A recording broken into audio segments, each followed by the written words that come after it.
ನೀವು ಜನಗಳಿಗೆ ಮತ್ತು ನಮ್ಮ ನಡುವೆ ಬ್ರಿಡ್ಜ್ ಆಗಿ ಸೇತುವೆ ಆಗಿ ಕೆಲಸ ಮಾಡೋದ್ರಿಂದ ಒಂದಷ್ಟು ವಿಚಾರಗಳನ್ನು ಜನರಿಗೆ ತಲುಪಿಸೋ ಕೆಲಸದಲ್ಲಿ ನಿಮ್ಮ ಪಾತ್ರ ಬಹಳ ಮುಖ್ಯ ಇರುತ್ತೆ.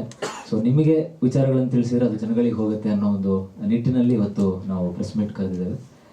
ಭಾವತೀರಯಾನ ನಾವು ತುಂಬ ಒಂದು 2-3 ವರ್ಷಗಳ ಕಠಿಣ ಪರಿಶ್ರಮದಿಂದ ಒಂದು ಸಣ್ಣ ಒಂದು ಪ್ರಾಜೆಕ್ಟ್ ಆಗಿ ಮಾಡಬೇಕಾಗಿ ಹೊರಟಿರೋ ವಿಚಾರನ ನಾವು ಇವತ್ತು ಒಂದು ಸಿನಿಮಾ ಆಗಿ ಮಾಡೋ ಥರ ಎಲ್ಲ ನಮ್ಮ ತಂಡ ಹಾಗೂ ನಮ್ಮ ಎಲ್ಲ ಸಪೋರ್ಟರ್ಸ್ ಸಹಾಯದಿಂದ ಇವತ್ತು ಇಲ್ಲಿ ನಡೆದು ರಿಲೀಸ್ವರೆಗೂ ಬಂದು ನಿಂತಿದ್ದೀವಿ. ನಮ್ಮ ಸಿನಿಮಾದ ಬಗ್ಗೆ ಹೇಳಬೇಕು ಅಂತಂದರೆ ಒಂದು ಲವ್ ಸ್ಟೋರಿ ಆದರೂ ಕೂಡ ಇಲ್ಲಿವರೆಗೆ ಕನ್ನಡದಲ್ಲಿ ಬರದೇ ಇರುವಂಥ ಒಂದು ಲವ್ ಸ್ಟೋರಿಯನ್ನು ನಾವು ತೋರ್ಸೋಕ್ಕೆ ಪ್ರಯತ್ನವನ್ನು ಪಟ್ಟಿದ್ದೀವಿ. ಅಂದರೆ ಲವ್ ಸ್ಟೋರಿ ಅಂದರೆ ಒಂದಷ್ಟು ಕ್ಲೈಮ್ಯಾಕ್ಸ್ಗಳು, ಒಂದು ಕಾಮನ್ ಕ್ಲೈಮ್ಯಾಕ್ಸ್ಗಳು ಇರುತ್ತೆ. ಏನೇ ಇದ್ರೂ ಕೊನೆ ಎಂಡ್ ಒಂದು ಎಲ್ಲರೂ ಒಂದಷ್ಟು ಸಿನಿಮಾಗಳಲ್ಲಿ ನಾವು ನೋಡಿದ ಅಂತ ಎಂಡಿಂಗೇ ಇರುತ್ತೆ. ಯಾಕಂದರೆ ಒಂದು ಪ್ರೀತಿ ಅನ್ನೋ ವಿಚಾರನೇ ಹಾಗೆ. ಅದು ಯಾವುದೇ ಪ್ರೀತಿ ಆಗಿರ್ಬೋದು, ತಾಯಿ ಮಗ ಪ್ರೀತಿ ಆಗಿರ್ಬೋದು, ತಂದೆ ತಾಯಿ ಅಥವಾ ಹುಡುಗ ಹುಡುಗಿ ಯಾವುದೇ ಪ್ರೀತಿ ಆಗಿದ್ರೂ ಒಂದಷ್ಟು ಬೇಸಿಕ್ ವಿಚಾರಗಳು ಹಾಗೆ ಇರುತ್ತೆ. ಅದನ್ನೆಲ್ಲ ಇಟ್ಕೊಂಡು ಇನ್ನೇನು ಹೊಸದಾಗಿ ಏನಾದ್ರು ಮಾಡ್ಬೋದಾ ಅಂತ ನಾವು ಯೋಚನೆ ಮಾಡಿದಾಗ ನಮ್ಗೆ ಯಾವಾಗ ಆ ಕತೆ ನಮಗೆ ಪರ್ಸ್ನಲಿ ಇಷ್ಟ ಆಯಿತು, ಅದನ್ನು ಒಂದು ಹೊಸ ರೀತಿಯಲ್ಲಿ ಹೇಳ್ಬೋದು ಅನ್ನೋದು ನಮಗೆ ಯಾವಾಗ ಕಾನ್ಫಿಡೆನ್ಸ್ ಬಂತು, ಅದನ್ನು ನಾವು ಸಿನಿಮಾ ಮಾಡೋಕ್ಕೆ ಹೊರಟ್ವಿ. ಸೊ ಪ್ರೀತಿಯ ಒಂದು ಹೊಸ ಆಯಾಮನ ಈ ಚಿತ್ರದಲ್ಲಿ ನಾವು ತೋರ್ಸೋಕ್ಕೆ ಹೊರಟಿದ್ದೀವಿ. ಅದು ತುಂಬ ಮುಂಚೆಯಿಂದನೂ ಅದು ಚಾಲ್ತಿಯಲ್ಲಿ ಇದ್ರೂ ಇವತ್ತಿನ ಈ ಜನ್ರೇಷನಲ್ಲಿ ಅದು ಮರೆತು ಹೋಗ್ತಾ ಇದೆ. ಆ ಒಂದು ವಿಚಾರನ, ಆ ಒಂದು ಡೆಪ್ತ್, ಪ್ರೀತಿಯ ಒಂದು ಆಳನ ಏನಿದೆ ಅದನ್ನು ಎಲ್ಲ ಜನಕ್ಕೂ ತಲುಪೋ ರೀತಿಯಲ್ಲಿ ವಿತ್ ಎಂಟರ್ಟೈನ್ಮೆಂಟ್, ಸುಮ್ಮನೆ ಏನೋ ಒಂದು ಪ್ರೀತಿಯಾಗಿ ಏನೋ ಒಂದು ಕಾವ್ಯಾತ್ಮಕವಾಗಿ ಇದ್ರೂ ಕೂಡ ಅದರಲ್ಲೂ ಜೊತೆಗೆ ಫನ್ ಎಂಟರ್ಟೈನ್ಮೆಂಟ್ ಜೊತೆಗೆ ಅದನ್ನು ಹೇಳೋ ಪ್ರಯತ್ನನ ನಾವು ಈ ಸಿನಿಮಾದಲ್ಲಿ ಮಾಡಿದ್ದೀವಿ. ಆವಾಗಲೇ ಹೇಳಿದಾಗ 21ನೇ ತಾರೀಕು ರಿಲೀಸ್ ಇದೆ. ತುಂಬ ಸಣ್ಣ ವಯಸ್ಸಿಂದ ತುಂಬ ವಯಸ್ಸಾದವರೆಗೂ ಎಲ್ಲರೂ ನೋಡ್ಬೋದಂಥ ಸಿನಿಮಾ.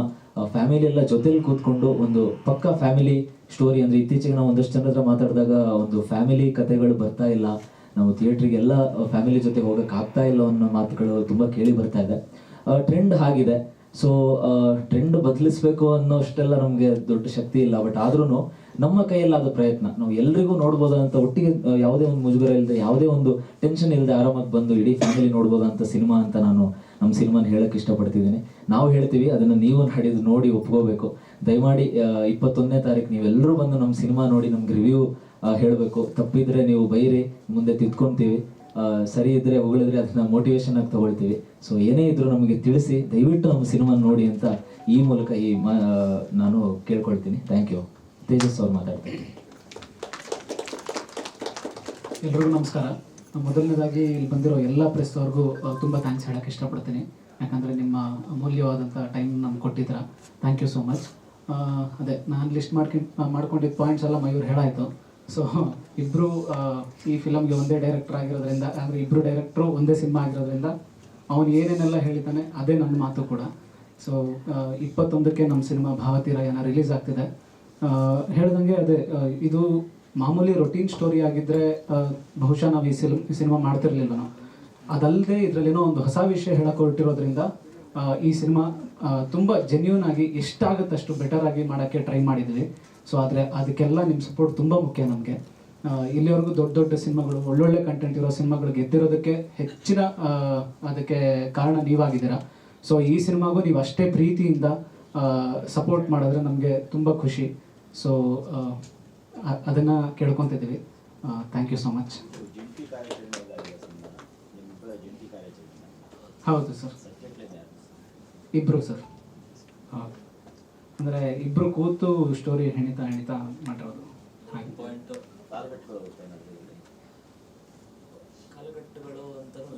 ಇದಾವೆ ಸರ್, ಅದು ಇದಾವೆ. ಹಾಗೆ ಅದೊಂದು ಎಲ್ಲದರಲ್ಲೂ ಒಂದು ಕನೆಕ್ಷನ್ ಇದೆ. ಸೊ ಅದನ್ನು ನೀವು ದಯವಿಟ್ಟು 21ನೇ ತಾರೀಕು ಬಂದು ಸಿನಿಮಾ ನೋಡಿ ಹೇಳಿ ಹೇಗೆ ಅನ್ನಿಸ್ತು. ಅದೇ ಮಯೂರ್ ಹೇಳ್ದಂಗೆ ಚೆನ್ನಾಗಿದ್ರೆ ಹೊಗಳಿ, ಅದನ್ನು ಮೋಟಿವೇಶನ್ ಆಗಿ ತೊಗೊತೀವಿ, ತಲೆಗೆ ತೊಗೊಳಲ್ಲ. ಬೈದರೆ ಅದನ್ನು ನಾವು ಖಂಡಿತವಾಗ್ಲೂ ನೆಕ್ಸ್ಟ್ ಸಿನಿಮಾಗೆ ಎತ್ತಿತ್ಕೊಳ್ಳೋಕ್ಕೆ ಪ್ರಯತ್ನ ಪಡ್ತೀವಿ. ಹೌದು ಸರ್, ಹೌದು, ಕರೆಕ್ಟ್. ಸರ್ ಆ್ಯಕ್ಚುಲಿ ಅದ್ರ ಬಗ್ಗೆ ತುಂಬ ಫೋಕಸ್ ಮಾಡಿದ್ದೀವಿ. ಏನಂದರೆ ಇದು ಟ್ರೈಲರ್ ಏನು ನಿಮಗೆ ಕ್ಲಾಸಾಗಿ ಕರ್ಕೊಂಡೋಯ್ತು, ಆ ಕ್ಲಾಸ್ ಇದೆ, ಇಲ್ಲ ಅಂತ ಹೇಳ್ತಿಲ್ಲ. ಅದ್ರ ಜೊತೆಗೆ ಎಂಟರ್ಟೈನ್ಮೆಂಟ್ ಕೂಡ ಇಟ್ಕೊಂಡಿದ್ದೀವಿ. ಸೊ ಎರಡು ಅಂದ್ರೆ ಟ್ರೇಲರ್ ಕೊನೆಯಲ್ಲಿ ಒಂದು ಸಣ್ಣ ಒಂದು ಬಿಟ್ಟು ಬರುತ್ತೆ, ಅಂದ್ರೆ ಅದೊಂದು ಸಣ್ಣ ಜಲಕ್ ತರ. ಅಂದ್ರೆ ಇವಾಗ ಏನಾಗುತ್ತೆ ಅಂತಂದ್ರೆ ನಾವು ಏನೋ ಒಂದು ಡೀಪ್ ವಿಚಾರನ ಹೇಳ್ತೀವಿ ಅಂತಂದಾಗ ಜನಕ್ಕೆ ಸ್ವಲ್ಪ ಒಂದು ಎಂಟರ್ಟೈನ್ಮೆಂಟ್ ಇಲ್ಲ ಅಂದ್ರೆ ತುಂಬಾ ಬೋರು, ಅಯ್ಯೋ ಯಾವಾಗ ಮುಗಿಯುತ್ತೆ ಸಿನಿಮಾ ಅಂತ ಕಾಯೋರೇ ಜಾಸ್ತಿ ಆಗಿದ್ದಾಗ ಆ ಡೀಪ್ ವಿಚಾರನ ಮೇಜರ್ ಫೋಕಸ್ ಆಗಿ ಇಟ್ಕೊಂಡು ಅದನ್ನ ಜನರನ್ನ ಕೊನೆ 2.25 ಗಂಟೆ ಎಂಡ್ವರೆಗೂ ಹೆಂಗ್ ಕೂರಿಸ್ಬೋದು ಅನ್ನೋದನ್ನ ಮಧ್ಯ ನಾವು ಹೆಣಿತಾ ಹೋಗಿದ್ದೀವಿ. ಸೊ ಹಾಗಾಗಿ ಖಂಡಿತ ಕ್ಲಾಸ್ ಕತೆ ವಿತ್ ಮಾಸ್ ಟಚ್ ಅಂತ ಹೇಳ್ಬೋದು. ಮಾಸ್ ಅಂದ್ರೆ ಪಕ್ಕ ಮಾಸ್ ಅಲ್ಲ, ಅಲ್ಲಿ ಸಿಚುವೇಶನ್ಗೆ ತಕ್ಕನಾಗೆ ಏನೇನು ಬೇಕೋ ಅದನ್ನ ನಾವು ಟ್ರೈ ಮಾಡಿದೀವಿ. ಮತ್ತೆ ಡಿಸ್ಟ್ರಿಬ್ಯೂಷನ್ ಮತ್ತೆ ನಾವು ಎಲ್ಲೆಲ್ಲಿ ರಿಲೀಸ್ ಮಾಡ್ತೀವಿ ಅನ್ನೋದ್ರ ಬಗ್ಗೆ ಹೆಚ್ಚಿನ ಮಾಹಿತಿ ನಮ್ಮ ರವಿ ಸರ್ ಕೊಡ್ತಾರೆ ಅದ್ರ ಬಗ್ಗೆ. ಸೊ ಹಾಗಾಗಿ ಅದ್ರ ಜೊತೆಗೆ ಅದೇ ಮೇಯ್ನ್ ಆಗಿ ಇವಾಗ ಮಾಮೂಲಿ ಭಾಷೆಯಲ್ಲಿ ಹೇಳೋದಾದ್ರೆ ಕಮರ್ಷಿಯಲ್ ಮತ್ತೆ ಕ್ಲಾಸ್ ಇದೆರಡಕ್ಕೂ ಹೋಲಿಸಿದ್ರೆ ಈ ಸಿನಿಮಾ ಸೆಮಿ ಕಮರ್ಷಿಯಲ್ ಅಂತ ಹೇಳ್ಬೋದು. ಸೊ ಆ ರೀತಿ ಹೋಗುತ್ತೆ ಸರ್. ಹೌದು ಸರ್, ಅಂದರೆ ಅಲ್ಲ ಖಂಡಿತವಾಗ್ಲೂ ಅನಿಸ್ತಿದೆ. ಬಟ್ ನಮ್ಮಂಥ ಹೊಸಬ್ರಿಗೆ ಸ್ವಲ್ಪ ಬಜೆಟ್ ಕೊರತೆಗಳಿದ್ದಾಗ ಅಂದರೆ ಎಲ್ಲ ರೀತಿ ಇಲ್ಲ ಪ್ರೆಸ್ ಮೀಟ್ ಒಂದೇ ಅಲ್ಲ ಸರ್, ಆದರೆ ಎಲ್ಲ ವಿಚಾರಗಳಲ್ಲೂ ಸಣ್ಣ ಟೀಮ್ ಆಗಿರೋದ್ರಿಂದ ಈ ಟೈಮ್ ಇಟ್ಕೊಳ್ಳೋ ಥರ ಸಣ್ಣ ಟೀಮ್ ಆಗಿರೋದ್ರಿಂದ ಎಲ್ಲಾನು ನಾವು ನೋಡ್ಕೊಳ್ಬೇಕಾಗಿರೋದ್ರಿಂದ ಇಲ್ಲಿಗೆ ಬರೋದು ಸ್ವಲ್ಪ ಲೇಟ್ ಆಯಿತು. ತುಂಬ ಮುಂಚೆನೇ ಮಾಡಬೇಕು ಅಂತ ಒಂದ್ಸರಿ ಪ್ಲ್ಯಾನ್ ಆಗಿ ಏನೋ ಅನಿವಾರ್ಯ ಕಾರಣ ಕ್ಯಾನ್ಸಲ್ ಆಗಿ ಹಾಗೆಲ್ಲ ಆಯಿತು. ಸೊ ಅದಕ್ಕೊಂದು ಕ್ಷಮೆ ಇರಲಿ ಸರ್, ಎಂಡು ಅಲ್ಲಿ ಬರ್ತಾ ಇದ್ದೀವಿ ಅಂತ. ಮುಂದೆ ನಮ್ಮ ಪ್ರೆಸೆಂಟರ್ ಆಗಿರುವಂಥ ನಮಗೆ ತುಂಬ ಹೌದು ಸರ್, ಹೌದು ಹೌದು ನಿಜ ನಿಜ ಹೌದು ಸರ್, ಹೌದು ನಿಜ. ರಿಯಾಲಿಟಿ ತುಂಬ ಹಂಗಿದೆ. ಬಟ್ ಹೌದು ಸರ್, ಹೌದು. ಈಗ ನೆಕ್ಸ್ಟ್ ಅವರೇ ಮಾತಾಡ್ತಾರೆ. ನಮಗೆ ತುಂಬ ನಾವು ಇನ್ನೇನು ಮಾಡೋದು, ನಮ್ಮ ಫಸ್ಟ್ ಕಾಪಿ ರೆಡಿಯಾಗಿ ಆಲ್ಮೋಸ್ಟ್ ಒಂದು 8-9 ತಿಂಗಳು ಆಗಿದೆ. ಸೊ ಆ ಗ್ಯಾಪಲ್ಲಿ ನಾವು ತುಂಬ ಪ್ರಯತ್ನ ಪಟ್ಟಿದ್ದೀವಿ, ಏನೇನೋ ಮಾಡಬೇಕು, ಒಂದಷ್ಟು ಜನರಿಗೆ ಅಪ್ರೋಚ್ ಮಾಡಬೇಕು, ತುಂಬ ಪ್ರಯತ್ನಗಳು ನಡೆದಿದೆ. ಅಂದ್ಕೊಂಡಿದ್ದು ಮಾತ್ರ ಅಲ್ಲ, ಹೋಗಿ ತುಂಬ ಸಿನಿಮೆಯ ರೀತಿಯಲ್ಲಿ ಗೇಟಲ್ಲಿ ಕಾದಿದ್ದು ಆಗಿದೆ, ಅಪಾಯಿಂಟ್ಮೆಂಟ್ ತೊಗೊಂಡು ಒಳಗಡೆ ಹೋಗಿದ್ದು ಎಲ್ಲ ಆಗಿದೆ. ಬಟ್ ಅದೆಲ್ಲ ಎಲ್ಲರೂ ಹೊಸ ಟೀಮ್ನ ಅನುಭವಿಸ್ಲೇಬೇಕಾಗಿರೋ ವಿಚಾರ. ಅದು ನಾವು ನಮ್ಮ ಒಂದು ರೆಸ್ಪಾನ್ಸಿಬಿಲಿಟಿ, ಅದು ನಾವು ಮಾಡ್ತೀವಿ. ಅದು ಯಾರು ಅವ್ರ ಪಾಪ ಏನು ನೀವು ಸಿನಿಮಾ ಮಾಡಿ ಅಂತ ಹೇಳಿರಲಿಲ್ಲ, ನಮ್ಮ ಇಂಟ್ರೆಸ್ಟಲ್ಲಿ ನಾವು ಮಾಡಿದ್ದೀವಿ, ನಾವು ಕಷ್ಟಪಟ್ಟಿದ್ದು ಪಡ್ತಾ ಇದ್ದೀವಿ, ಪಡಲೇಬೇಕು. ಸೊ ಅಂಥ ಟೈಮಲ್ಲಿ ನಮಗೆ ಬೆನ್ನೆಲುಬಾಗಿ ನಿಂತಿರೋರು, ನಾನು ಮುಂಚೆ ಶಾಕಾಹಾರಿ ಮ್ಯೂಸಿಕ್ ನಾನೇ ಮಾಡಿದ್ದೆ ಸರ್ ಅವಕಾಶ ಕೊಟ್ಟಾಗ. ಸೊ ಆ ಒಂದು ಕಾಂಟ್ಯಾಕ್ಟ್ ನನಗೆ ಸರ್ ದಿದ್ದಿದ್ದನ್ನ, ಸರ್ ಹಿಂಗೆ ನಮ್ದು ಈ ಥರ ಆಗ್ತಾ ಇದೆ ಅಂತಂದಾಗ 2 ಯೋಚನೆನೇ ಮಾಡಿದೆ. ನನ್ನಿಂದ ಏನಾಗಬೇಕು ಹೇಳಿ ಮಯೂರ್ ಅಂತಂದು, ಸರ್ ಹೀಗೀಗೆ ಪ್ರೆಸೆಂಟ್ ಮಾಡ್ಬೋದಾ ಅಂತ ಕೇಳಿದಾಗ ತುಂಬ ಖುಷಿಯಿಂದ ಒಪ್ಕೊಂಡು ನಮ್ಮ ಸಿನಿಮಾನ ನೋಡಿದ್ದಾರೆ ಕೂಡ. ಸೊ ಅವರಿಗೆ ಇಷ್ಟ ಆಗಿದೆ ಅಂತ ಹೇಳಿದ್ದಾರೆ. ಸೊ ಆ ನಿಟ್ಟಿನಲ್ಲಿ ಅವರು ಅದನ್ನು ಒಪ್ಕೊಂಡು ಯಾವುದೇ ರೀತಿ ಸಪೋರ್ಟ್ ಆದರೂ ನಾನು ಇದ್ದೀನಿ ಅಂತ ಹೇಳಿ ಇವತ್ತಿಗೂ ನಮ್ಮ ಜೊತೆ ಇವಾಗಲೂ ಶಿವಮೊಗ್ಗದಿಂದ ಪಾಪ ಇದಕ್ಕೋಸ್ಕರ ಬಂದಿದ್ದಾರೆ. First of all thank you so much sir. So ಸರ್ಗೆ ಮೈಕ್ ಕೊಡ್ತೀನಿ. ಮಾಧ್ಯಮದವರಿಗೆ ಮೊದಲನೇದಾಗಿ thank you so much, because ನಮ್ಮ ತಂಡನ ಬೆಳೆಸೋದಕ್ಕೆ ಇನ್ನೊಂಚೂರು ಜನಗಳಿಗೆ ಕನೆಕ್ಟ್ ಮಾಡೋಕ್ಕೆ ನಿಮ್ಮಿಂದನೇ ಸಾಧ್ಯ. ನೀವೆಲ್ಲರೂ ಟೈಮ್ ಮಾಡಿಕೊಂಡು ಇಲ್ಲಿ ಬಂದಿರೋದಕ್ಕೆ ಥ್ಯಾಂಕ್ ಯು ಸೋ ಮಚ್. ಎಲ್ಲರೂ ಹೇಳಿದ್ದಾರೆ ಮಯೂರ್ ಮತ್ತು ತೇಜಸ್ ವರ್ಕ್ನ, ನಾನು ಹೊಸದಾಗಿ ಏನು ಹೇಳಬೇಕಾಗಿಲ್ಲ. But thank you so much. Aaroha films ಕಡೆಯಿಂದ ನನ್ನ ಡೆಬ್ಯೂ ಆಗ್ತಿದೆ ಅನ್ನೋದು ನನಗೆ ತುಂಬ ಖುಷಿ ಇದೆ. ಬಿಕಾಸ್ ಭಾವತೀರ ಯಾನ ಸಿನಿಮಾ ನನಗೆ it is an emotion. Because ನಾನು 3 ವರ್ಷದಿಂದ ನಾನು ಟ್ರಾವೆಲ್ ಮಾಡ್ಕೊಂಡು ಬಂದಿದ್ದೀನಿ. ಮ್ಯಾಮ್ ಆಗಲಿ ಚಂದನ ಆಗಲಿ ಹೇಳಿದಾಗೆ ಅವರ ಒಂದು ವರ್ಕ್, ನಾವು ಆ್ಯಕ್ಟ್ ಮಾಡಿರೋದು ಏನೇ ಇದ್ರೂ ಎಲ್ಲೂ ಜಾಸ್ತಿ ಇಲ್ಲ, ಎಲ್ಲೂ ಕಮ್ಮಿ ಇಲ್ಲ. ಬಿಕಾಸ್ ನಾವು ಸೀರಿಯಲ್ ಮಾಡಿರೋದ್ರಿಂದ ಅಲ್ಲಿ ಸ್ವಲ್ಪ ನಾವು ಜಾಸ್ತಿನೇ ಕೆಲವೊಂದು ಎಕ್ಸ್ಪ್ರೆಷನ್ಸ್ ಕೊಡಬೇಕಾಗುತ್ತೆ. ಆದರೆ ಇವರು ನಮ್ಗೆ ಎಷ್ಟು ಚೆನ್ನಾಗಿ ವರ್ಕ್ಶಾಪ್ ಕೊಟ್ಟರು ಅಂದರೆ ಯಾವುದು ಎಲ್ಲಿ ಕಡಿಮೆ ಮಾಡಬೇಕು ಅನ್ನೋದು ನಮಗೆ ಶಾರ್ಟ್ಗೆ ಹೋದ ತಕ್ಷಣ ಗೊತ್ತಾಗ್ಬಿಡ್ತಿತ್ತು. ನಾವೇ ಜಾಸ್ತಿ ಮಾಡ್ತಿದ್ದೀವಿ, ಇಲ್ಲ ಸ್ವಲ್ಪ ಕಮ್ಮಿ ಮಾಡ್ಕೋಬೇಕು, ಹೇಗೆ ಮಾಡಬೇಕು, ಇದನ್ನ ಇಂಥ ಟೈಮಲ್ಲೇ ಮುಗಿಸ್ಬೇಕು, ಅಷ್ಟೇ ಚೆನ್ನಾಗಿ ಬರುತ್ತೆ ಅಂತ. ಸೊ ತುಂಬ ಚೆನ್ನಾಗಿ ಮಾಡಿದ್ದಾರೆ. ಆ್ಯಂಡ್ ಎಲ್ಲರೂ ಹೇಳ್ಕೊಂಡು ಬಂದಾಗೆ ನಮ್ಮದು ಹೊಸಬ್ರು ತಂಡ, ಹೊಸ ಪ್ರಯತ್ನ. ನಿಮ್ಮ ಒಂದು ಸಪೋರ್ಟ್ ನಮಗೆ ತುಂಬ ಅಂದರೆ ತುಂಬ ಮುಖ್ಯ. ಇನ್ನೇನು 3 ದಿವಸ ಫೆಬ್ರವರಿ 21 ನಮ್ಮ ಸಿನಿಮಾ ಭಾವತೀರಯಾನ ರಿಲೀಸ್ ಆಗ್ತಿದೆ. ಎಲ್ಲರೂ ರಿಲೀಸ್ ಎಲ್ಲ ಮಲ್ಟಿಪ್ಲೆಕ್ಸ್ಗಳಲ್ಲಿ ರಿಲೀಸ್ ಆಗ್ತಿದೆ ಅಂತ ಹೇಳ್ತಿದ್ದಾರೆ. ನೀವು ಬಂದು ನಿಮ್ಮ ಸಪೋರ್ಟ್ ನಮಗೆ ತುಂಬ ಮುಖ್ಯ. Thank you so much. ಮಿತ್ರರಿಗೆ ನಮಸ್ಕಾರ. ನನಗೆ 1 ವರ್ಷದ ಹಿಂದಕ್ಕೆ ನನ್ನ ಮನಸ್ಸು ಹೋಗ್ತಾ ಇದೆ ಈಗ ನಿಮ್ಮನ್ನೆಲ್ಲ ನೋಡಿ. ಕಳೆದ ವರ್ಷ ಇದೇ ಬೆಂಗಳೂರಿನಲ್ಲಿ 2 ಬಾರಿ ನಿಮ್ಮನ್ನೆಲ್ಲರನ್ನೂ ಭೇಟಿಯಾಗಿದ್ದೆ ನಾನು. ಒಂದು ರಂಗಾಯಣ ರಘು ಅವರಿಗೆ ಅಭಿನಯಾಸುರ ಬಿರುದನ್ನು ಕೊಟ್ಟು ಒಂದು ಕಾರ್ಯಕ್ರಮ ಮಾಡಿದ್ವಿ, ಅಲ್ಲಿ ತಾವೆಲ್ಲ ಬಂದು ನಮ್ಮನ್ನು ಹರಿಸಿದ್ರಿ. ಆಮೇಲೆ ನಮ್ಮ ಚಿತ್ರದ ಬಗ್ಗೆ ಒಂದು ಪ್ರೆಸ್ ಮೀಟ್ ಮಾಡಿದ್ವಿ, ಆವಾಗಲೂ ಕೂಡ ನೀವೆಲ್ಲ ಬಂದು ನಮಗೆ ಬೆಂಬಲಿಸಿದ್ರಿ. ನಿಮ್ಮೆಲ್ಲರ ಬೆಂಬಲ ಮತ್ತು ಸಹಕಾರದಿಂದ ಕಳೆದ ವರ್ಷ ಒಂದು ಒಳ್ಳೆಯ ಸಿನಿಮಾ ಆಗಿ ಜನರನ್ನ ತಲುಪಲಿಕ್ಕೆ ಶಾಕಾಹಾರಿ ನಿಮ್ಮೆಲ್ಲರ ಸಹಕಾರದಿಂದ ಅದು ಕಾರಣ ಆಗಿತ್ತು. ಕಳೆದ ವರ್ಷದ ಯಶಸ್ವಿ ಚಿತ್ರಗಳ ಸಾಲಿನಲ್ಲಿ ಮುಂಚೂಣಿಯಲ್ಲಿ 2 ಚಿತ್ರಗಳು ಇದ್ವು. ಒಂದು ಶಾಕಾಹಾರಿ, ಮತ್ತೊಂದು ಬ್ಲಿಂಕ್ನ ನಿರ್ಮಾಪಕರು ಕೂಡ ನಮ್ಮ ಜೊತೆಗಿದ್ದಾರೆ. ಈ ಚಿತ್ರದ ವಿತರಕರವರು ರವಿಚಂದ್ರ, ನನ್ನ ಆತ್ಮೀಯ ಗೆಳೆಯ. ನಮಗೆ ನೀವೆಲ್ಲ ಹೋದ ವರ್ಷ ಹೇಗೆ ಸಹಕಾರವನ್ನು ಕೊಟ್ಟು ಒಂದು ಒಳ್ಳೆಯ ಚಿತ್ರವನ್ನ ಗೆಲ್ಲಿಸ್ಲಿಕ್ಕೆ ಸಹಾಯ ಮಾಡಿದ್ರೋ, ಅದೇ ಸಹಕಾರವನ್ನ, ಅದೇ ಬೆಂಬಲವನ್ನ ಭಾವತೀರ ಯಾನಕ್ಕೆ ಕೂಡ ಕೊಡಬೇಕು ಅಂತ ನಿಮ್ಮೆಲ್ಲರಲ್ಲಿ ಕೈ ಜೋಡಿಸಿ ವಿನಂತಿಸ್ಲಿಕ್ಕೆ ನಾನು ಬಂದಿದ್ದೀನಿ. ನಾನೊಂದು 4-5 ವಿಚಾರಗಳನ್ನ ಇಲ್ಲಿ ನಿಮ್ಮ ಮುಂದೆ ಹೇಳಲೇಬೇಕು ಭಾವತೀರ ಯಾನದ ಬಗ್ಗೆ. ಮಯೂರ್ ನನಗೆ ಶಾಕಾಹಾರಿಯಿಂದ ಪರಿಚಯ ಆಗಿರುವ ವ್ಯಕ್ತಿ, ನನ್ನ ಸಹೋದರ ಇದ್ದ ಹಾಗೆ.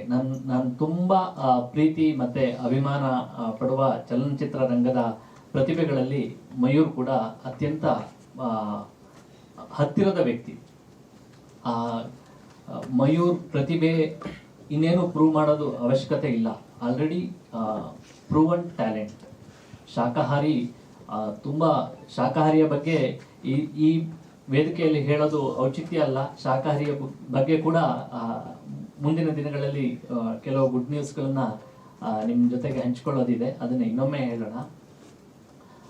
ಆ ದಿನದಿಂದ ಕೂಡ ಮಯೂರ್ ಶಾಕಾಹಾರಿಯಿಂದ ಮೊದಲು ಕೂಡ ಮ್ಯೂಸಿಕ್ನಲ್ಲಿ ಕೆಲಸ ಮಾಡಿದ್ರು. ಶಾಕಾಹಾರಿಯಿಂದ ಮಯೂರ್ ಒಂದು ನಾಡಿಗೆ ಎಲ್ರಿಗೂ ಪರಿಚಿತ ಆದರು. ಆಮೇಲೆ ತುಂಬ ಒಳ್ಳೊಳ್ಳೆ ಆಫರ್ಗಳು ಮಯೂರ್ಗೆ ಬಂದಿದೆ. ಮುಂದೊಂದು ದಿನ ಕನ್ನಡ ಚಿತ್ರರಂಗದ ಮುಂಚೂಣಿ ಸಂಗೀತ ನಿರ್ದೇಶಕ ಮಾತ್ರ ಅಲ್ಲ, ಭಾವತೀರಯಾನದ ಮೂಲಕ ನಿರ್ದೇಶಕ ಆಗಿ ಕೂಡ ಪಾದಾರ್ಪಣೆ ಮಾಡಿದ್ದಾರೆ. ಮಯೂರ್ ಪ್ರತಿಭೆಯ ಬಗ್ಗೆ ಆಯಿತು. ಇನ್ನೊಬ್ಬ ಪ್ರತಿಭೆ ತೇಜಸ್. ನಾನು ನಿಜವಾಗ್ಲೂ ಮೊದಲು ಚಿತ್ರ ನೋಡೋದಕ್ಕಿಂತ ಮೊದಲು ತೇಜಸ್ ಮಯೂರ್ ಇಬ್ಬರನ್ನು ಒಟ್ಟಿಗೆ ಭೇಟಿಯಾಗಿದ್ದೆ.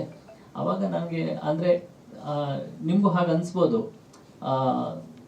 ಏನು ತುಂಬ ಸಿಂಪಲ್ ಆಗಿರೋ ಹುಡುಗ, ಏನು ಆ್ಯಕ್ಟ್ ಮಾಡಿರ್ಬೋದು ಅನ್ನೋ ಫೀಲಿಂಗ್ ನಿಮ್ಗೆ ಈಗಿರಬಹುದು. ಆದರೆ ನೀವು ಚಿತ್ರ ನೋಡಿದಾಗ ನೀವು ನಿಜಕ್ಕೂ ನಿಮ್ಗದು ನಿಮ್ಗೆ ಫೀಲ್ ಆಗುತ್ತೆ.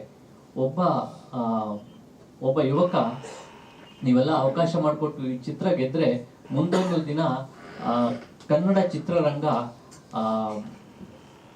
ಚಿತ್ರರಂಗಕ್ಕೆ ದೊಡ್ಡ ಹೆಸರನ್ನ ತಂದು ಕೊಡುವ ನಟ ಆಗೋದ್ರಲ್ಲಿ ಯಾವ ಸಂಶಯವೂ ಇಲ್ಲ. ಇದನ್ನ ಅತಿಶಯೋಕ್ತಿಯಾಗಿ ಹೇಳ್ತಾ ಇಲ್ಲ. ತುಂಬಾ ಒಳ್ಳೆಯ ನಟನೆಯನ್ನ ಮಾಡಿದ್ದಾರೆ ಚಿತ್ರದಲ್ಲಿ, ತುಂಬಾ ಪ್ರತಿಭೆ ಇದೆ. ಈ ಚಿತ್ರ ಆ ಕಾರಣಕ್ಕಾಗಿ ಗೆಲ್ಲಲೇಬೇಕು. ನೀವೆಲ್ಲ ಕೈ ಹಿಡಿದು ಗೆಲ್ಲಿಸ್ಬೇಕು. ನಮ್ಮ ಸ್ನೇಹಿತರು ಕೇಳಿದ್ರು, ಯಾಕೆ ತಡವಾಗಿ ಪತ್ರಿಕಾಗೋಷ್ಠಿಯನ್ನ ಮಾಡಿದ್ರಿ, ಮೊದಲೇ ಮಾಡ್ಬೋದಿತ್ತಲ್ಲ ಅಂತ. ಅದರಲ್ಲೇನು ಮುಚ್ಚುಮರೆ ಇಲ್ಲ. ಯಾಕೆಂದ್ರೆ ಇವರಿಬ್ರು ಪ್ರತಿಭಾನ್ವಿತರಿಗೆ ಬೆಂಬಲವಾಗಿ ನಿಂತವರು ತುಂಬಾ ಕಡಿಮೆ. ಆ ತರಹದ ಸಂದರ್ಭ ಬರೋದು. ಅವರ ಇಬ್ಬರ ತಂದೆಯಂದ್ರು ಶೈಲೇಶ್ ಅಂಬೇಕಲ್ಲು ಅವರು, ಲಕ್ಷ್ಮಣ್ ಬಿಕೆ ಅವರು ಬೆನ್ನೆಲುಬಾಗಿ ನಿಂತು ನಾನು ಅವರ ಚಟುವಟಿಕೆ, ಅವರ ಉತ್ಸಾಹ, ಅವರ ತತ್ಪರತೆಯನ್ನ ಗಮನಿಸ್ತಾ ಇದ್ದೀನಿ. ಅವರೆಲ್ಲ ವ್ಯವಹಾರ ಕೆಲಸಗಳನ್ನ ಬಿಟ್ಟು ಈ ಚಿತ್ರದ ಗೆಲುವಿಗಾಗಿ ಶ್ರಮಿಸ್ತಾ ಇದ್ದಾರೆ. ಆದ್ರೆ ಎಲ್ಲೋ ಒಂದ್ ಕಡೆ ಏನಾಗತ್ತೆ ಅಂದ್ರೆ, ಹೊಸ ತಂಡ ಆಗಿರೋದ್ರಿಂದ ಜನರನ್ನ ರೀಚ್ ಮಾಡೋದು ಅಷ್ಟು ಸುಲಭ ಇಲ್ಲ.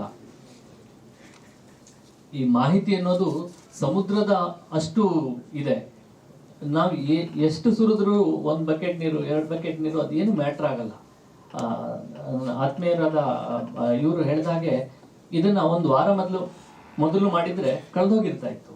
ಇದೇ ಸರಿ ಅಂತ ನಮ್ಮ ಅಭಿಪ್ರಾಯ. ಅಟ್ಲೀಸ್ಟ್ ನೀವು 1-2 ದಿನದಲ್ಲಿ ಇದಕ್ಕೆ ಒಳ್ಳೆಯ ಪ್ರಚಾರ ಸಿಕ್ಕಿದ್ರೆ, ಈ ಕಂಟೆಂಟ್ ನೀವು ನೋಡಿದ್ರೆ, 2 ಹಾಡು 1 ಟ್ರೈಲರ್ನ ನೋಡಿದಿರಾ, ಇದರ ಲೆವೆಲ್ ನಿಮ್ಗೆ ಗೊತ್ತಾಗಿರುತ್ತೆ. ಇದರ ಟೆಕ್ನಿಕಲಿ ಯಾವ ಲೆವೆಲ್ಗೆ ಇದನ್ನ ಮಾಡಿದ್ದಾರೆ ಅಂತ. ಇದು ಜನರಿಗೆ 2 ದಿನಗಳಲ್ಲಿ ತಲುಪಿದ್ರೆ ಆಮೇಲೆ ಜನರ ಬಾಯಿಯಿಂದ ಬಾಯಿಗೆ ಇದು ಪ್ರಚಾರ ಆಗಿ ಖಂಡಿತವಾಗ್ಲೂ ಯಶಸ್ವಿ ಆಗೋದ್ರಲ್ಲಿ ಯಾವುದೇ ಸಂಶಯ ಇಲ್ಲ. ನಾನು ಅದೇ ಎಲ್ಲರೂ ಅಷ್ಟೇ, ಹಿರಿಯ ನಟಿ ಅಂದ್ರೆ ಬೇಜಾರು ಮಾಡ್ಕೊಳ್ತಾರೆ ಅವರು ವಿದ್ಯಾಮೂರ್ತಿ ಅವರು ತುಂಬಾ ಚೆನ್ನಾಗಿ ನಟಿಸಿದ್ದಾರೆ. ಹಾಗೆಯೇ ನಮ್ಮ ಅನುಷಾ ಅವರು, ಆರೋಹಿ ಅವರು, ಆಮೇಲೆ ಚಂದನಾ ಅವರು, ರಮೇಶ್ ಭಟ್ ಅವ್ರ ಬಗ್ಗೆ ಅಂತೂ ನಿಮ್ಮೆಲ್ರಿಗೂ ಗೊತ್ತೇ ಇದೆ, ತುಂಬ ಮುಖ್ಯವಾದ ಪಾತ್ರವನ್ನ ನಿಭಾಯಿಸಿದ್ದಾರೆ. ಹಾಗೆಯೇ ಹೊಸ ಪರಿಚಯ ಸಂದೀಪ್ ಅವರು ಕೂಡ ತುಂಬ ಚೆನ್ನಾಗಿ ನಟಿಸಿದ್ದಾರೆ. ಸೀಮಿತ ಸಂಪನ್ಮೂಲದಲ್ಲಿ ಒಂದು ಒಳ್ಳೆಯ ಚಿತ್ರವನ್ನು ಮಾಡಿದ್ದಾರೆ. ಇದನ್ನ ನೀವೆಲ್ಲರೂ ಬೆಂಬಲಿಸಿ ದಯವಿಟ್ಟು. ಒಂದು ಸದಭಿರುಚಿಯ ಈ ಚಿತ್ರ ಯಶಸ್ವಿ ಆಗಲಿಕ್ಕೆ ನೀವೆಲ್ಲ ಸಹಕಾರ ನೀಡಿದರೆ ಕನ್ನಡ ಚಿತ್ರರಂಗ ಮುಂದೊಂದು ದಿನ ನಿಮ್ಮೆಲ್ಲರ ಸಹಕಾರವನ್ನು ಕೂಡ ನೆನಪಿಟ್ಕೊಳ್ಳುತ್ತೆ. ನೀವು ಕೂಡ ಹೆಮ್ಮೆಯಿಂದ ಹೇಳ್ಕೊಳ್ಬೋದು, ಮುಂದೊಂದು ದಿನ ತೇಜಸ್ ಒಬ್ಬ ಒಳ್ಳೆಯ ಸ್ಟಾರ್ ಆಗಿ ಬೆಳೆದಾಗ ಇವನು ಮೊದಲನೇ ಚಿತ್ರಕ್ಕೆ ನಾನು ಸಹಾಯ ಮಾಡಿದ್ದೆ, ನಾನು ಒಂದೆರಡು ಒಳ್ಳೆಯ ಮಾತನ್ನು ಬರೆದಿದ್ದೆ, ನನ್ನ ಪತ್ರಿಕೆಯಲ್ಲಿ, ನನ್ನ ಮಾಧ್ಯಮದಲ್ಲಿ ನಾನು ರೆಗ್ಯುಲರ್ಲಿ ನಿಮ್ಗೆಲ್ರಿಗೂ ಭೇಟಿ ಆಗ್ತಾ ಇದ್ದೀವಿ. ಸಿನಿಮಾಗಳನ್ನು ಇಂಡಿಪೆಂಡೆಂಟ್ ಏನು ಸಿನಿಮಾಗಳೇನಿದೆ ಲಾಸ್ಟ್ ಮಂತಿಂದ ರಿಲೀಸ್ ಮಾಡ್ತಾ ಇದ್ದೀವಿ. ಥ್ಯಾಂಕ್ ಯು ಸೋ ಮಚ್ ನಿಮ್ಮ ಸಪೋರ್ಟ್ಗೆ. ಆ್ಯಂಡ್ ಕಮಿಂಗ್ ಟು ಭಾವತೀರಾಯಣ, ನನಗೆ ರಾಜೇಶ್ ಸರ್ ಒಂದು 3 months ಬಿಫೋರ್ ಕಾಲ್ ಮಾಡಿದ್ರು. ಕಾಲ್ ಮಾಡಿ ರವಿ ಮಯೂರ್ ಸರ್ ಒಂದು ಸಿನಿಮಾ ಮಾಡಿದ್ದಾರೆ, ನಮ್ಮ ಶಾಕಾರಿ ಮ್ಯೂಸಿಕ್ ಡೈರೆಕ್ಟ್ರು, ನೋಡಿ ಸಿನಿಮಾ ನೋಡಿದ್ಮೇಲೆ ಮಾತಾಡೋಣ ಅಂತ. ಆಮೇಲೆ ಸಿನಿಮಾ ನೋಡಿದ್ಮೇಲೆ ಸರ್ ಜೊತೆ ಮಾತಾಡಿದೆ. ಇಲ್ಲ ಸರ್ ಚೆನ್ನಾಗಿ ಮಾಡೋರೆ ಅಂದರೆ, ಅದಾದಮೇಲೆ ಐ ಗಾಟ್ ನೋ ಇಬ್ಬರ ತಂದೆ ಅಂದರೆ ಪೇರೆಂಟ್ಸ್ಗಳು ದುಡ್ಡು ಹಾಕಿದ್ದಾರೆ ಸಿನಿಮಾಗೆ ಅಂತ. ಈಗ ಎಲ್ಲರ ಕನಸುಗಳಿಗೆ ಏನಾಗ್ತಾ ಇದೆ ಅಂದರೆ ಹೊಸಬರಿಗೆ ಬಂದವರಿಗೆ ಮೇನ್ ಸ್ಟ್ರೀಮಿಂದ ಪ್ರೊಡಕ್ಷನ್ಗಳಿಂದ ಬ್ಯಾಕಿಂಗ್ ಎಲ್ಲ ಸಿಗ್ತಾ ಇಲ್ಲ. ಬಟ್ ಈ ತಂಡಕ್ಕೆ, ಈ ಸಿನಿಮಾಗೆ ಇಬ್ಬರ ತಂದೆ ತಾಯಿಗಳು ಅವ್ರು ಏನು ದುಡಿಮೆ ಮಾಡಿದ್ದಾರೆ, ಇಷ್ಟು ವರ್ಷ ಏನು ದುಡಿಮೆ ಮಾಡಿರೋ ದುಡ್ಡು ಸಿನಿಮಾಗೆ ಹಾಕಿದ್ದಾರೆ. ಆ್ಯಂಡ್ ಆ ದುಡ್ಡು ವಾಪಸ್ ಬಂದೇ ಬರುತ್ತೆ ಅಂತ ನಾನು ಸ್ಟ್ರಾಂಗ್ ಆಗಿ ಹೇಳ್ತೇನೆ ಸರ್. ಯಾಕಂದರೆ ಕಷ್ಟಪಟ್ಟಿರೋ ದುಡ್ಡು ಅದು ಬಂದೇ ಬರುತ್ತೆ ಅಂತ. ಅದಕ್ಕೆ ಸಾಕ್ಷಿ ರಾಜೇಶ್ ಸರ್ ಇದ್ದಾರೆ, ಅವ್ರ ಶಾಕಾರಿ ದುಡ್ಡು ವಾಪಸ್ ಬಂದಿದೆ, ಆ್ಯಂಡ್ ನಮ್ಮ ಬ್ಲಿಂಕ್ ದುಡ್ಡು ವಾಪಸ್ ಬಂದಿದೆ. ಸೊ ಈ ಸಿನಿಮಾ ದುಡ್ಡು ವಾಪಸ್ ಬರುತ್ತೆ ಅಂತ ಭಾವಿಸ್ತೀನಿ. ಆ್ಯಂಡ್ ರಿಲೀಸ್ ವೈಸು ನಾವು ಎಲ್ಲ ಮಲ್ಟಿಪ್ಲೆಕ್ಸ್ಗಳಲ್ಲಿ ರಿಲೀಸ್ ಮಾಡ್ತಾ ಇದ್ದೀವಿ. ಇನಿಷಿಯಲಿ ನಮಗೆ ಫಸ್ಟ್ ವೀಕ್ ಹೆಂಗೆ ಪಿಕಪ್ ತೊಗೊಳುತ್ತೆ ಅದ್ರ ಮೇಲೆ will spread it out across Karnataka. And hopefully ಎಲ್ಲ ರೀಸೆಂಟ್ಲಿ ಹೊಸ ಸಿನಿಮಾಗಳಿಗೆ ಫುಟ್ಫಾಲ್ಗಳು ಚೆನ್ನಾಗಿ ಬರ್ತಾ ಇದೆ. 31ಕ್ಕೆ ನೋಡಿದವರು ಏನಂತಾರೆ ಅಂತ ಒಂದು ಸಿನಿಮಾ ರಿಲೀಸ್ ಮಾಡಿದ್ವಿ. It got huge response from the audience. And ನಂಬರ್ಸ್ಗಳು ಚೆನ್ನಾಗಾಗಿದೆ. Producers are safe, they are happy. So ಈ ಸಿನಿಮಾನು ಸೇಫ್ ಆಗುತ್ತೆ. ಆ್ಯಂಡ್ ಮಯೂರ್ ಸರು ಮತ್ತು ತೇಜಸ್ ಸರು ಮುಂದಿನ ದಿನಗಳಲ್ಲಿ ಒಂದಿಷ್ಟು ಒಳ್ಳೆ ಸಿನಿಮಾಗಳು ಮಾಡ್ತಾರೆ. ಆ್ಯಂಡ್ ಮೇಡಮ್ಗೆ, ಚಂದನ್ ಅವರು, ತೇಜಸ್ ಸರ್ ಎಲ್ರಿಗೂ all the best. Thank you so much ಇವತ್ತಿನ ದಿನ ಎಲ್ಲರೂ ಬಂದಿದ್ದಕ್ಕೆ. Thank you so much sir. ಈಗ ನಮ್ಮ ಸಿನಿಮಾದ ನಿರ್ಮಾಪಕರ ಸರ್, ಇಲ್ಲಿ ಬಂದಿರುವಂಥ ಎಲ್ಲ ಮಾಧ್ಯಮ ವರ್ಗದವರಿಗೆ ಧನ್ಯವಾದಗಳು. ತಮ್ಮೆಲ್ಲರಲ್ಲಿ ಬೇಡ್ಕೊಳ್ಳೋದಿಷ್ಟೇ, ಒಳ್ಳೆ ಚಿತ್ರ ಮಾಡಿದ್ದೀವಿ, ಈ ಚಿತ್ರನ ಗೆಲ್ಲಿಸ್ಬೇಕು ಹಾಗೂ ನಿಮ್ಮೆಲ್ಲ ಸಹಕಾರ ಪ್ರೋತ್ಸಾಹ ಬೇಕು ಅಂತ ಕೇಳ್ಕೊತೀನಿ. ಒಳ್ಳೆ ಚಿತ್ರ, ಒಳ್ಳೆ ಕಲಾವಿದರು ಇದರಲ್ಲಿ ಕೆಲಸ ಮಾಡಿದ್ದಾರೆ. ಒಬ್ಬೊಬ್ಬರು ಆ್ಯಕ್ಟಿಂಗು ಸಹ ವಿಭಿನ್ನವಾಗಿಯೇ ಮಾಡಿದ್ದಾರೆ. ಅದನ್ನು ಪಿಕ್ಚರ್ ನೋಡಿದಾಗಲೇ ನಿಮಗೆ ಗೊತ್ತಾಗುತ್ತೆ. ನಾವು ಪ್ರೀತಿಯಿಂದ ಮಾಡಿದ್ದೀವಿ, ಶ್ರದ್ಧೆಯಿಂದ ಮಾಡಿದ್ದೀವಿ. ಗೆಲ್ಲಿಸೋದು ನಿಮ್ಮ ಆಶೀರ್ವಾದ ಬೇಕು. ಎಲ್ಲರೂ ಚೆನ್ನಾಗಿರ್ಬೇಕು ಅನ್ನೋದೇ ನಮ್ಮ ಆಸೆ. ಒಳ್ಳೆ ಆ್ಯಕ್ಟಿಂಗ್ ಮಾಡಿರೋರಿಗೆ ಬೆಲೆ ಸಿಗೋದೆ ನಿಮ್ಮಿಂದ ಸಿಗಬೇಕು, ಅಷ್ಟೇ ನಾನು ಕೇಳ್ಕೊಡೋದು. Thank you. Thank you so much sir. ಮಾಧ್ಯಮ ಮಿತ್ರರಿಗೆಲ್ಲ ಹೃತ್ಪೂರ್ವಕ ಧನ್ಯವಾದಗಳು ಬಂದಿದ್ದಕ್ಕೆ. ಹಾಗೆ ನಿಮ್ಮ ಪ್ರೋತ್ಸಾಹ ನಮಗಿರುತ್ತೆ ಅಂತಲೂ ನಾನು ಅಂದ್ಕೊಂಡಿದ್ದೀನಿ. ಚಿತ್ರ ತಂಡದ ಬಗ್ಗೆ ಹೇಳಬೇಕು ಅಂತಂದರೆ, ಮೊದಲನೇದಾಗಿ ನಮ್ಮ ತೇಜಸ್ ಆ್ಯಂಡ್ ಮಯೂರ್ ತುಂಬ ಜಾಣರು. ಆಮೇಲೆ ತುಂಬ ಒಳ್ಳೆ ಹೋಮ್ವರ್ಕ್ ಮಾಡ್ಕೊಂಡಿದ್ದಾರೆ. ಎಲ್ಲೂ ಅವರಿಗೆ ಯಾವುದೇ ಕನ್ಫ್ಯೂಷನ್ ಇರಲಿಲ್ಲ ಚಿತ್ರೀಕರಣದ ಸಮಯದಲ್ಲಿ. ತಮಗೇನು ಬೇಕೋ ಅದರ ಬಗ್ಗೆ ಅವ್ರಿಗೆ ಸ್ಪಷ್ಟತೆ ಇತ್ತು.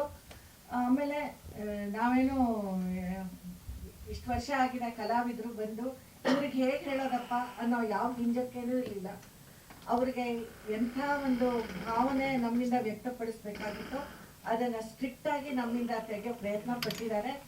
ನಾವು ಅವರನ್ನು ತೃಪ್ತಿಪಡಿಸೋದಕ್ಕೆ ನಾವು ಕಷ್ಟಪಟ್ಟಿದ್ದೀವಿ. ಯಾಕಂದರೆ ನಾವು ನಮ್ಮ ಒಂದು ಹಳೆ ತಲೆಗಳು ಇರುತ್ತಲ್ಲ, ಅವ್ರಿಗೊಂದು ಅಡ್ಡಗೋಡೆ ಇರುತ್ತೆ, ಏನೋ ನಾವೇ ತುಂಬ ಚೆನ್ನಾಗಿ ಮಾಡಿಬಿಡ್ತೀವಿ ಅಂತ. ನಾನು ನನ್ನ ವಿಷಯ ಹೇಳ್ತಿದ್ದೀನಿ ಅಷ್ಟೇ, ಎಲ್ಲರ ವಿಷಯನೂ ಹೇಳ್ತಿಲ್ಲ.